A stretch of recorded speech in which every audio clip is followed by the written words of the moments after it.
Welcome, rugby fans, to another video in the series of Rugby 411's introduction on how the game of rugby is played.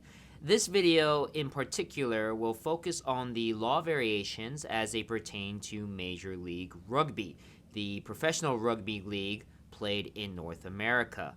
Now, there are not a lot of law variations between MLR and how the game of rugby is played internationally, but they have made a few changes, in particular with the focus on keeping the high, fast-paced, up-tempo play of the game in MLR without stopping the clock as often as possible. None is more apparent than with the introduction of the automatic 7-point try. Now, as I mentioned before in a prior video, when a try is scored in the game of rugby, the conversion kick takes place anywhere on the pitch as long as it lines up to where the ball was placed in the try zone for the try. As you see right there, the try is scored to the far right of the uprights. You'll see here on this replay, the ball is passed, those are the uprights, and to the far right is where the ball is placed. Therefore, the conversion kick will take place to the far right of the uprights at kind of an odd angle.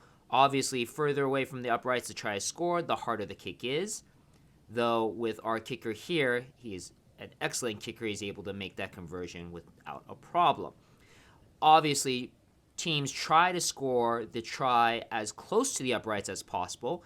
If a try is scored right under the uprights, then the conversion kick literally is placed right in front of the uprights, and in the game of rugby can be as close to the uprights as a team wants to. It's not like in American football, particularly in the NFL, where the ball is placed at the 15-yard line for the extra point attempt. Now, what Major League Rugby has decided to do is to take away the conversion kick on any try that is scored under the uprights. If you score the ball under the uprights, like right here, it is an automatic 7 points. No conversion kick is needed. Again, the reason for this is that the MLR believes this will keep the pace of the game at a high up-tempo pace, because remember, the clock does not stop in the game of rugby. It is a continuous clock, so even after a try is scored, the clock is ticking. Sometimes some teams, especially if they're up on the scoreboard, will take advantage of this by taking their time when they do the conversion kick and just wasting time off the clock.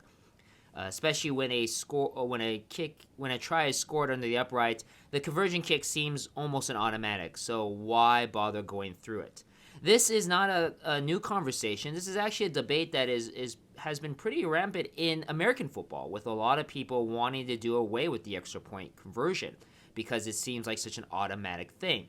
Well, with NFL, they move the extra point back to the 15-yard line, make it a little bit more challenging. Rugby, of course, we don't need to worry about that rule. So instead, what the MLR has done is decided to make every try that's scored under the uprights like that an automatic 7 points. No conversion kick is needed.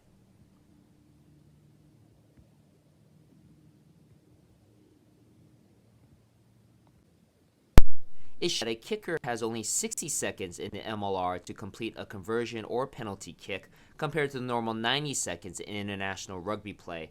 Again, this is observed to keep the high-paced, upbeat tempo of the game and not lose so much time off the clock. Now, another law variation that the MLR observes is in regards to a scrum. Now, a scrum is a very complex part of rugby, which I will go into great detail in a future video. But for right now, think of a scrum as comparative to a face-off in hockey, but instead of one player from each team fighting over a loose puck, you have 8 players from each team forming something that looks like a human battle tank fighting over the loose rugby ball. Now, as you can see from this example, a scrum is very, very hard to pull off. It requires a lot of skill, it requires a lot of strength and teamwork to provide a competitive scrum without any breakdown. And sometimes in a rugby match, it takes multiple attempts to pull this off. Of course, this does take a lot of time off the clock. Remember, in rugby, the clock does not stop. It does not stop to wait for a scrum to be pulled off without any breakdown.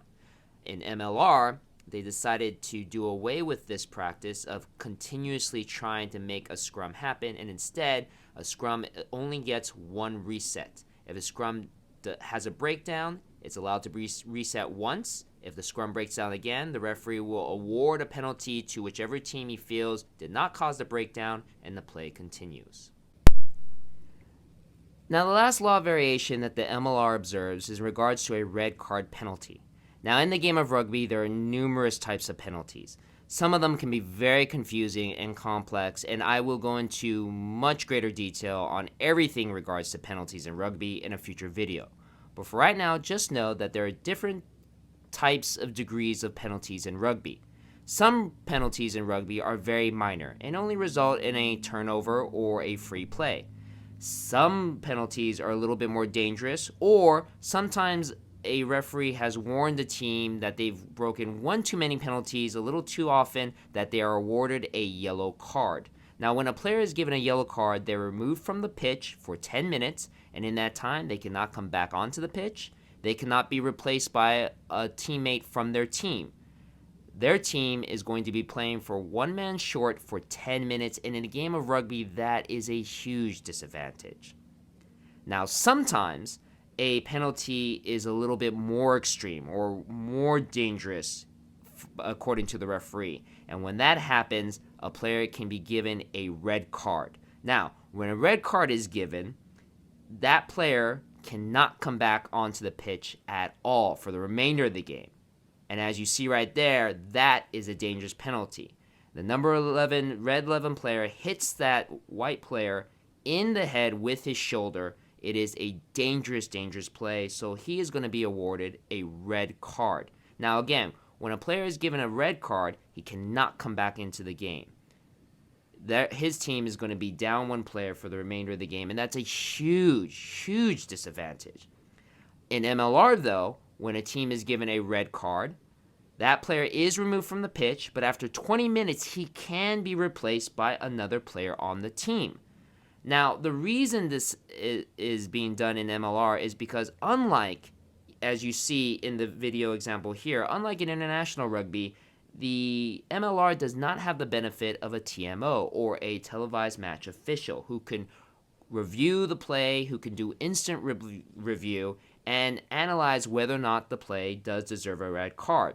The red card that is given in MLR is purely off of the decision of the referee. It cannot be overturned. So sometimes that decision may or may not be correct. And again, being one man down for a large portion of the game is a huge disadvantage. So in order to compensate for that, the MLR has decided that a team is allowed to replace a red-carded player, but after a 20-minute period, instead of losing that player for the whole entire game. Now, it should be noted that the MLR does observe a mandatory hydration break. Now, it is at the discretion of the match official, but it's roughly at the halfway point of each half, so about the 20-minute mark, and it usually lasts about 2 minutes.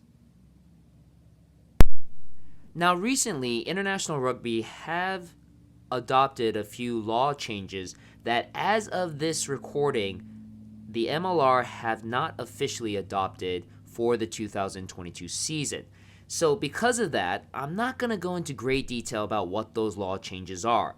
But for fans who are more familiar with international rugby play, just know that the 50-22 law and the goal line dropout law have not been officially adopted by the MLR for the 2022 season. Once they are, or if they ever will be, I definitely will make a video in the future to go over those law changes in great detail. And those are the law variations that the MLR observed compared to International Rugby. Hopefully this video has given those more experienced rugby fans a little bit of a heads up so they're not completely caught by surprise when they catch an MLR game. Once again, thank you very much for watching this video from Rugby 411, and I hope to see you guys on the pitch.